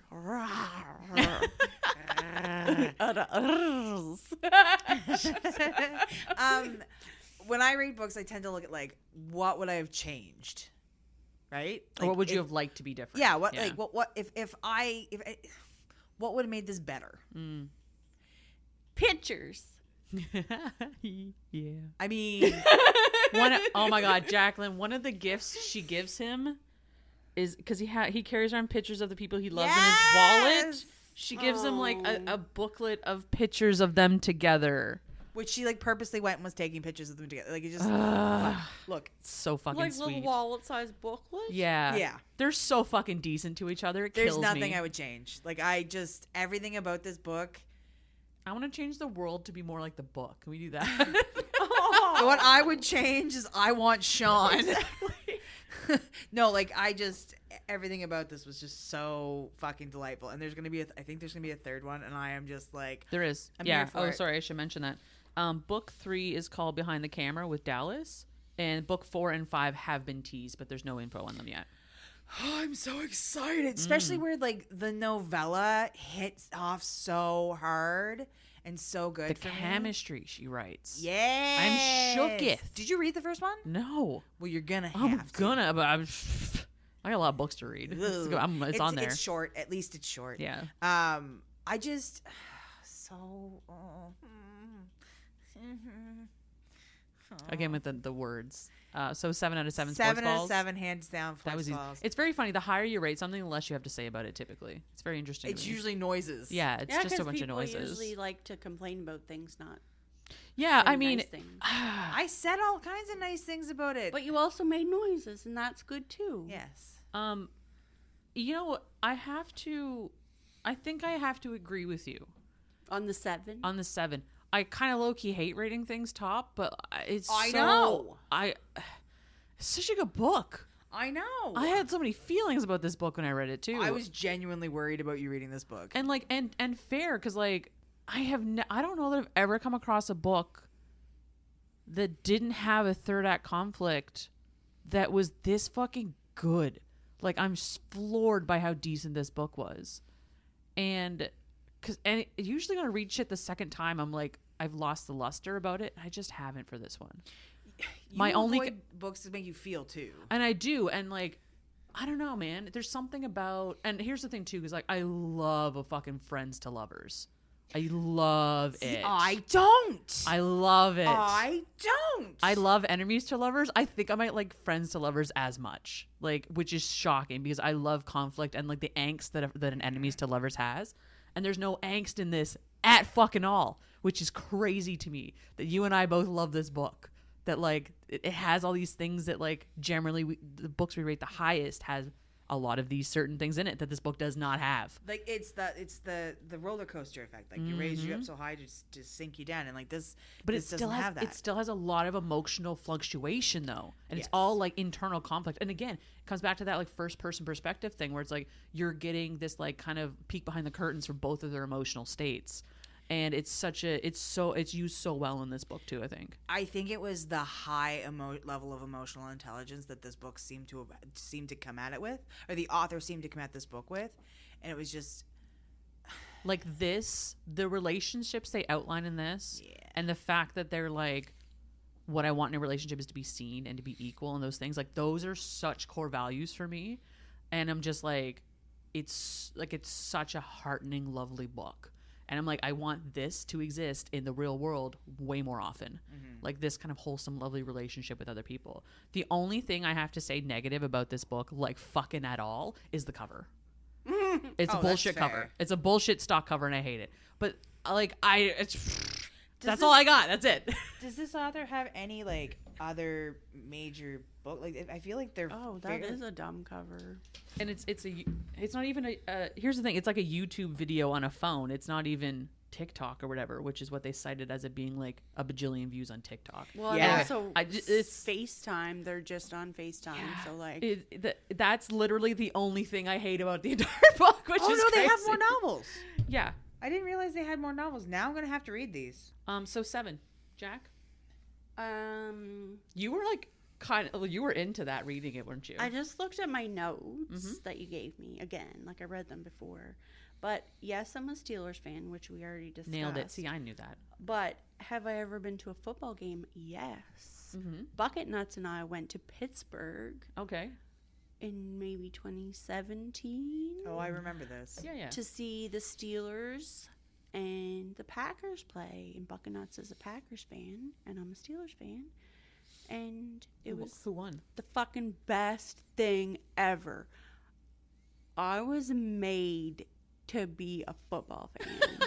We went tailgating. Oh shit, yeah. Yes, with like, okay, so I don't fucking know anyone in Pittsburgh, but like You do now. I went on Reddit to like the Pittsburgh subreddit or whatever, and I was like, coming to Pittsburgh for a game, like first time ever, like football virgin, blah blah blah.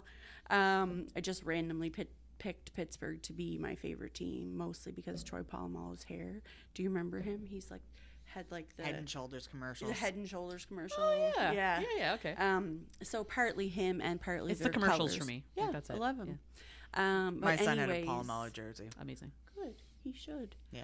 And yeah, so I was like, is there like, how do I tailgate? Can I do that? How do I tailgate? One tailgate, please. Yeah, may I please I am order Canadian. one tailgate for 2 people, 2 adult peoples?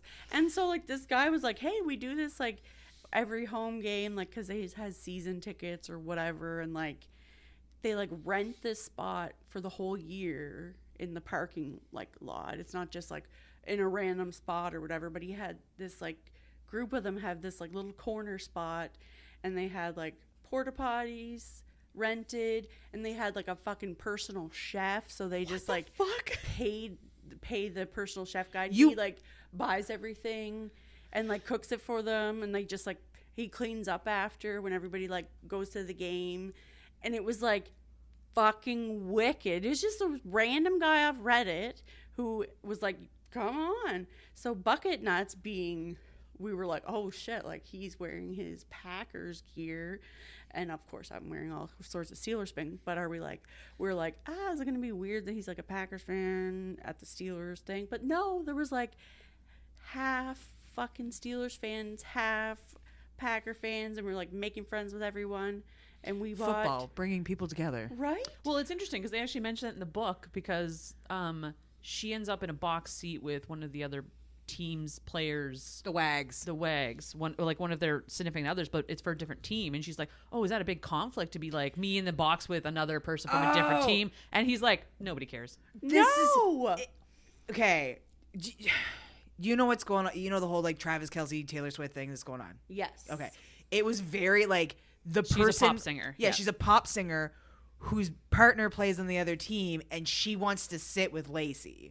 Specifically because she knows their love story. Like, yeah. Video So it's thing. very like it's got some kind of underlying T Swift, Travis Kelce kind of like vibes there. Like it was super cute. Yeah, and like I'm not Sportsball. I do find the whole like Taylor Swift, Travis Kelce thing very interesting, just in terms of like the way that it's all kind of built up and like how she is in like impacted his like jersey sales and like all like and like how they fucking double the number of people that like watch the games. Yeah, because like it's now a all wild these phenomenon. Taylor Swift fans are like, I want to watch football. Teach me about it. Yeah, it's a just wild phenomenon. Random as fuck, but pretty. Like the book talkers in it's hockey. pretty cool. Like, Yeah, basically. Do we talk about that No, though it's after fine. what happened? Don't worry about No. But it was just an interesting like parallel, I guess. is it- yeah. So did you decide Did to you rate it? Oh no, because I was talking. Oh, right. You're talking about tailgating. Tough fucking affair. so awesome. Just like, and yeah, so we brought like, we each got 12 beer because you're going tailgating. Like, Yeah, that's like a whole day event. I would have thought. They thought we were nuts. Like, why did you get so much beer? I was like, well, I figured other Is it people- American beer? Yeah. No, there's a problem. And I was like, I like feel 6 like beer. other people might want some. Like, we're going to share. And Yeah. anyways, so fucking fun. Made friends. Facebook friends still. So fun. Nice. 10 out of 10 tailgating. 10 out So of yeah, 10 tailgating was 10 out of 10. And Book I love is this 7. 3 sevens. Shit. I think this is the first time this has ever happened. Yeah. maybe. Because I'm not even saying anything weird. Because Jacqueline never matches our votes. No, but it's. Oh, well, that's like my first vote or my first rating that's not like a Fucked half up. a dog's tail or whatever. it's And a Tom Brady football. I don't know the last Deflated time. one.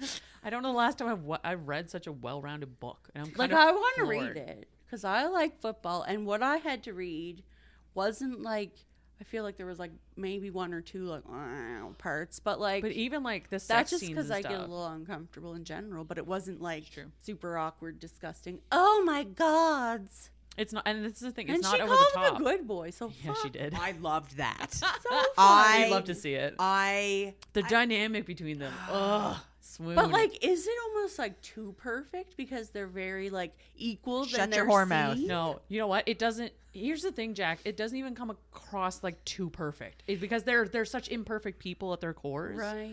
and they It's have not contrived. It's totally not contrived at all. Yeah. Like it feels very natural. Like when I say I'm kind of upset that I'm rating this 7, I am, because it's fucking perfect.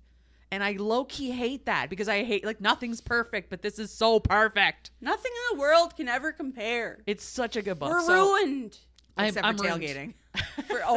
For real. Well, thanks for that, guys. I'm still playing Baldur's Gate. I'm going to be playing that until the end of time. When I'm done Baldur's Gate, I need to play some other games. I'm 'cause fucking tailgating in my living room is what I'm doing. Fuck yeah, that sounds rad. So do you have anything to talk about shortly, or do you want to go tailgating now? I want to go tailgating. Okay, Ash, do you have something to talk about before we go tailgating? What? No. I read Megan Quinn's new Agitators book. Oh, nice. Yeah. How is it?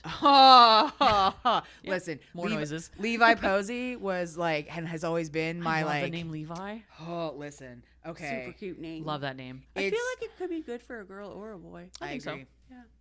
So he's not my type. It's Halsey Holmes' book. This is the 4th one in the Agitator series.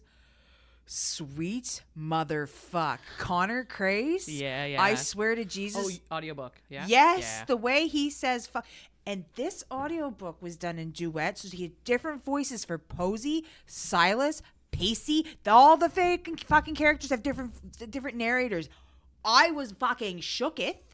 And In a good way? in such a good way. Okay, I couldn't And tell. Posey's been my favorite character from the get-go, the Baloney King. And Right, of course, yes. yes, Mm-hmm. yeah. And he's got such a like the book fucking starts off with Halsey and Posey having this conversation, and I'm like, why do I love fucking 30 seconds in and I'm like, Posey, I fucking love Posey. Why do they have Muppet names though? Posey? They're Sportsball players? Levi Posey is his name. Oh, okay. Halsey Holmes is the guy's. Anyway, Halsey lost his brother. Tragic. He's very quiet now, and he has a crush on this girl. Blah blah blah blah blah.